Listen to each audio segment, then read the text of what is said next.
you wake up in the morning. Be aware of it. Hey, I'm here. I wake up. Take a deep breath. I think everything that we do in daily activity, you can use the technique of mindful.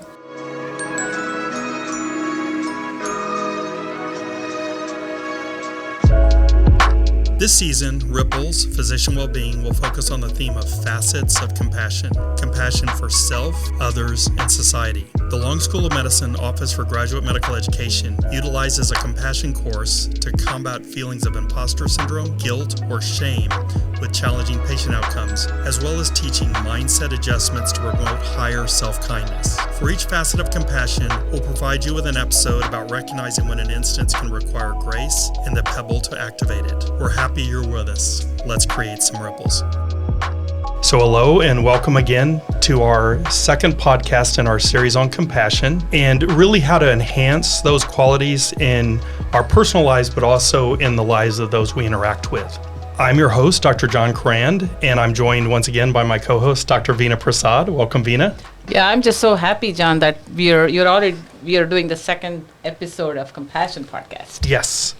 So in our last episode, we talked about the aspects of grounding, resourcing, and tracking. Mm-hmm. So kind of some techniques to calm a busy and sometimes an overly stressed mind. And I liken this a little bit to deciding to build a house.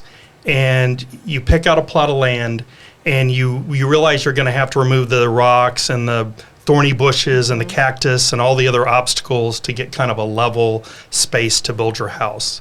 And so today, we're going to talk about building the foundation on that house, which is mindfulness and meditation. And to do that, we've invited our wonderful guest, Dr. Kanapa Kornsawad, to help us. Dr. Kornsawad is a associate professor of internal medicine and a member of the Division of Hospitalist Medicine. And also, if that wasn't enough, she's a certified life coach working mostly with physicians and young physicians. And finally, for the purposes of this podcast, she's a lifelong practitioner in meditation. So welcome, Kana. Thank you so much, John and Veena. I'm very excited. And to be honest with you, if my parents heard the lifelong meditation practice, they would be like, are you serious? She is? Who are we talking about? Exactly. But I'm so glad to be here. Very excited. Good. Welcome. Yeah, we are so honored to have you, Kana. I know you say you may not be a lifelong meditator, but every time I see you, there's a tranquility on your face. So that probably comes because of meditation. Yeah, thank you. Yes. I did practice when I was younger and when I was maybe like 6-7 years old. But during that time, I did not understand. Hey, what is that? Just let me sit and looking at things, breathe in and out. I always thinking about a lot of things. I want to go play with my friends and I have to do all this. But later in life, actually, this is something, that's skill set or tool that I really appreciate it so much.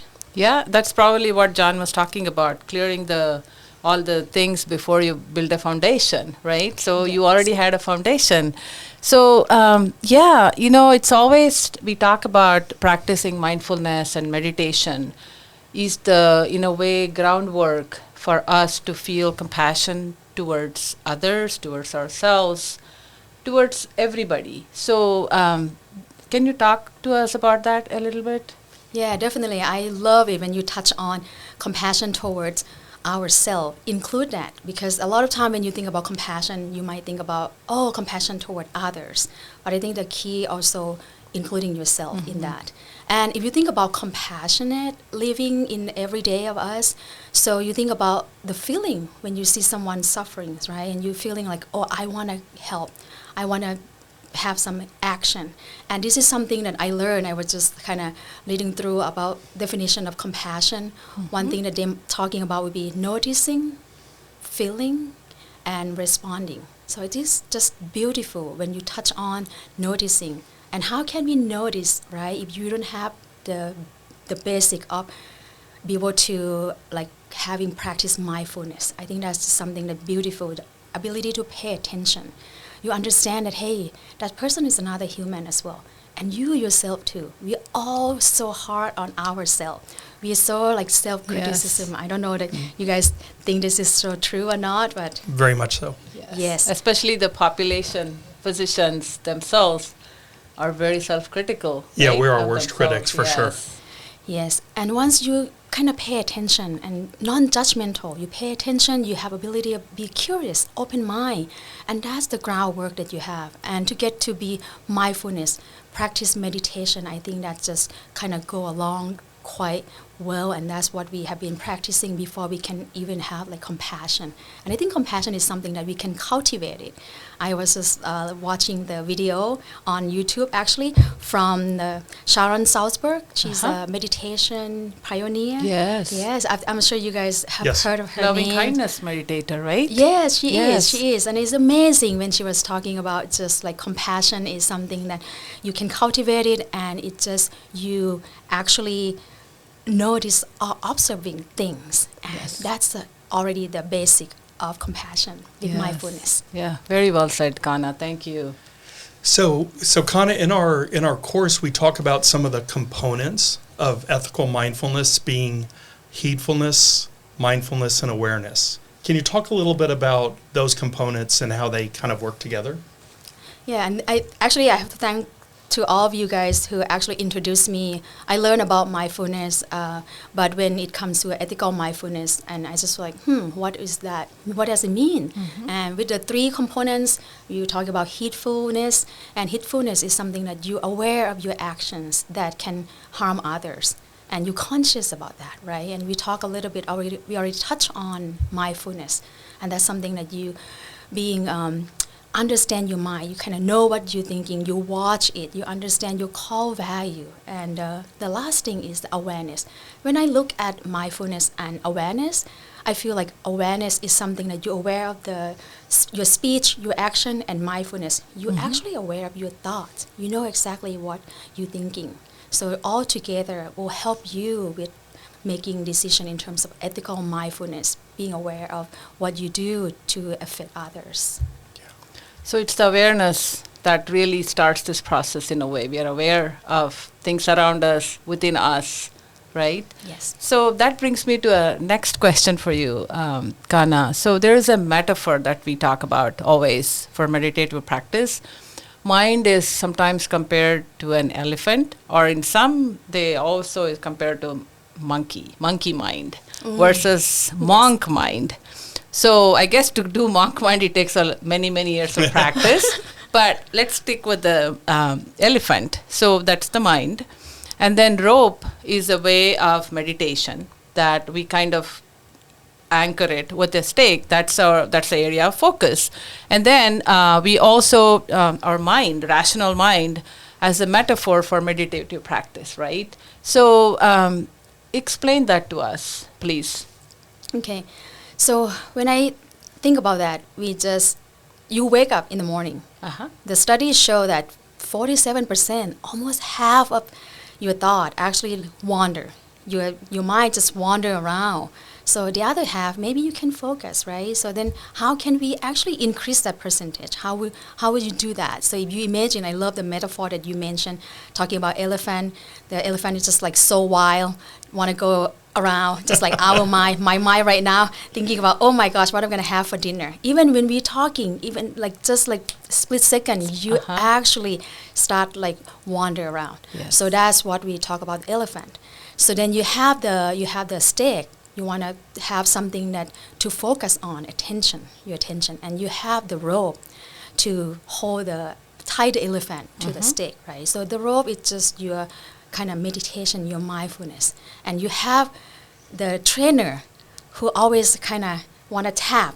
If the elephant start to like walk around, go around, then the trainers try to tap. That's just your metacognition. I think that's what something that to think about. You're using your mindfulness meditation to try to bring your mind back.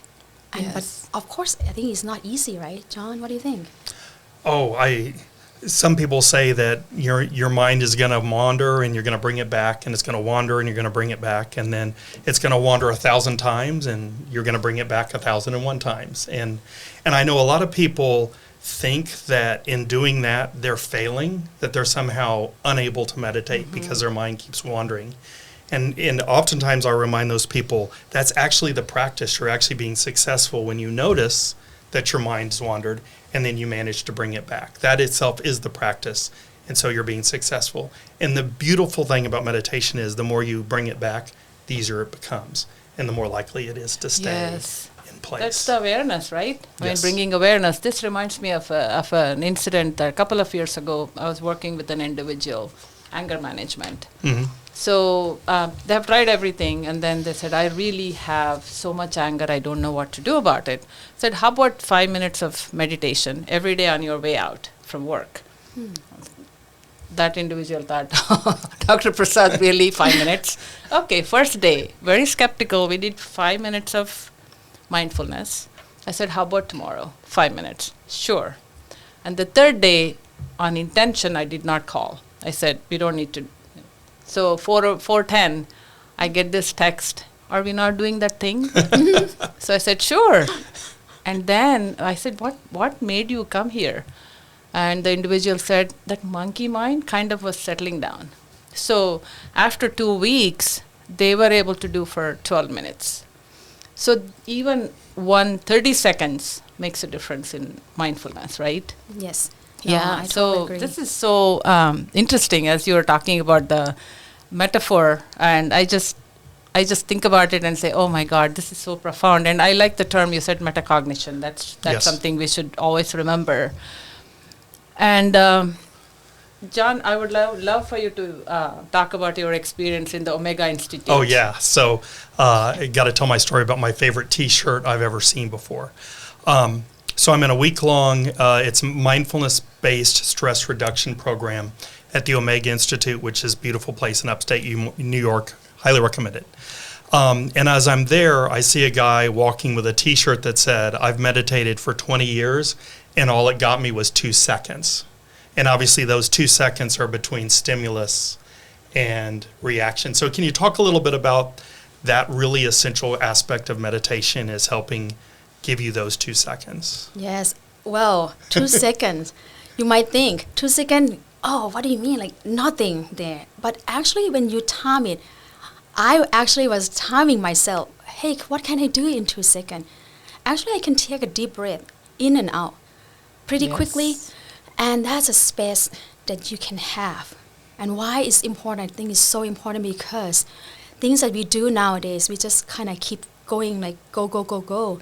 And when someone say something that you are not happy about it and make you angry, or even just someone like cut in front of you, you respond, and that in like split second. Yes. Yes. But if you take those time with 2 seconds, you can actually be able to kind of think through, pay attention, and be aware of things.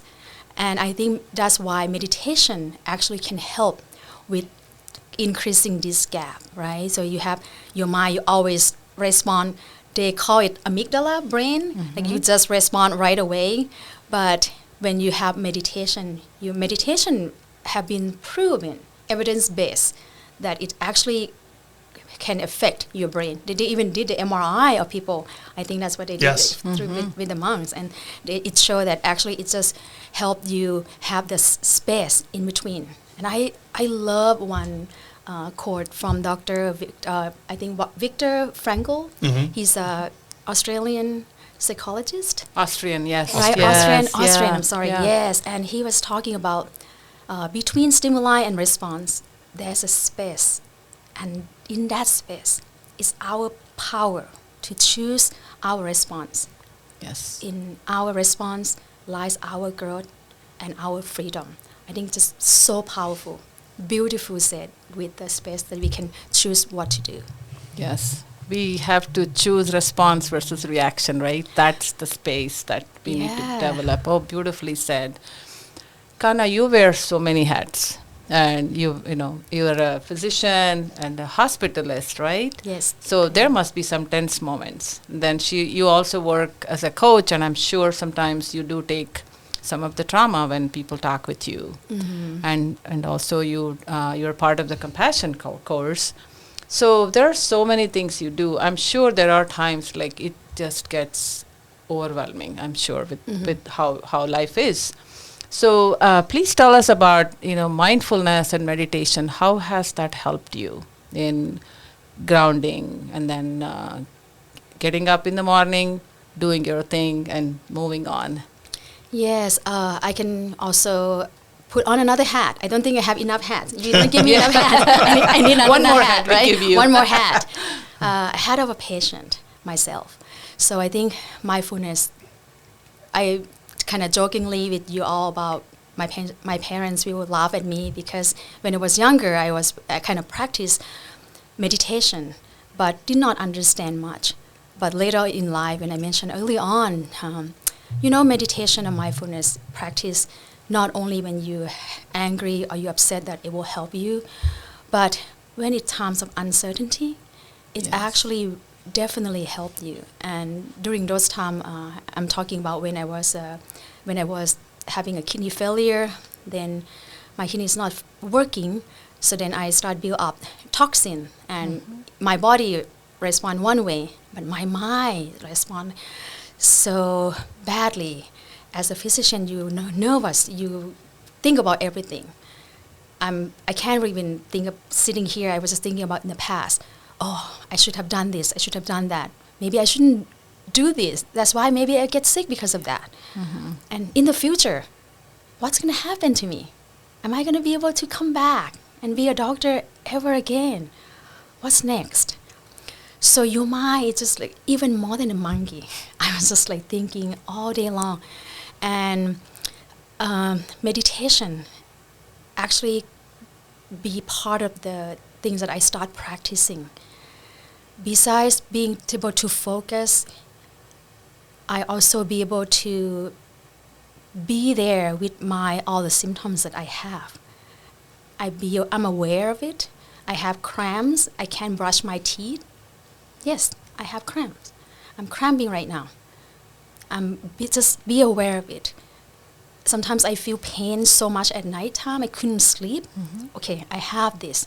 Not that all the symptoms going to be away or gone with the meditation or mindfulness, but you just notice that it's there. It actually helped me in the uncertain time in my life as well.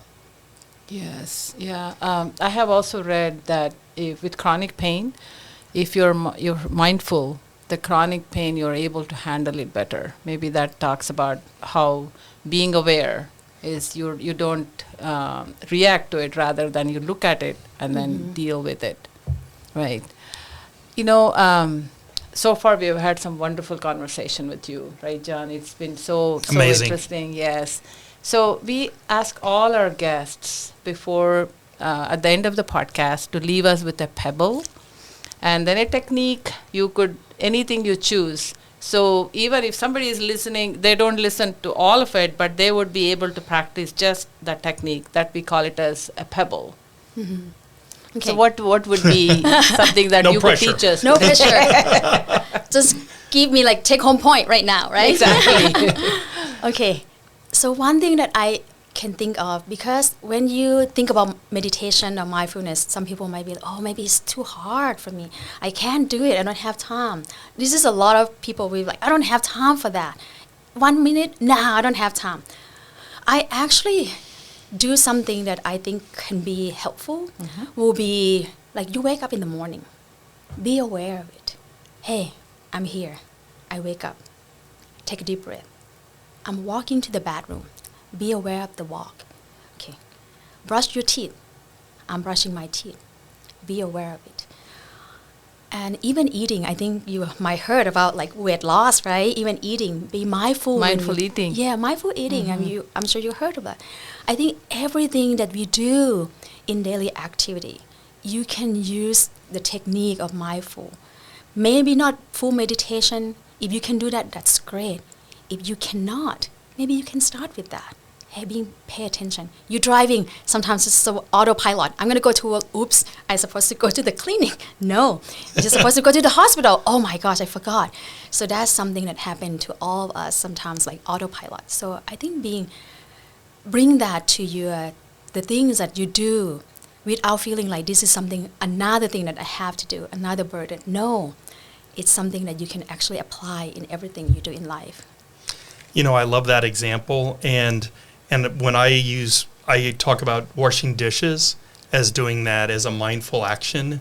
But what's neat is that sometimes if you do it enough, then even if you're not thinking about being mindful, you start doing the dishes and you instantly convert into being mindful. So at one point you're using mindfulness on washing the dishes, but in another example, the dishes actually remind you to be mindful. And so that's a really neat interplay between those two. Yeah, Yes. I love that because my husband loves it. Like, oh, you're gonna meditate, wash your dish again? right? Wash Yes. dishes. Yeah. Yes, that's a technique. It's a that's wonderful awesome. one. Yeah. So Yes. basically, you're saying whatever we do, being mindful while eating, while driving, while walking, be aware is what our take-home message. That's definitely. I think that's just a nice summarize from you, Veena. Yes. Thank you so much, Kana. It's just been such a pleasure. Absolutely. Thank You've you so built a much. very nice foundation today. Oh, thank you so much. I hope my That is house is not absolutely true. collapsed. Ripple's Physicians Wellbeing is made possible by the Joe R. and Teresa Lozano Long School of Medicine Office for Graduate Medical Education. To contact us or learn more about the Wellness Home, visit gmewellness.utesca.edu. This podcast is inspired by the Dalai Lama's powerful quote. Just as ripples spread out when a single pebble is dropped into water, the actions of individuals can have far-reaching effects. We provide physicians with pebbles, tangible and actionable practices that can help make positive impacts in their personal and professional lives.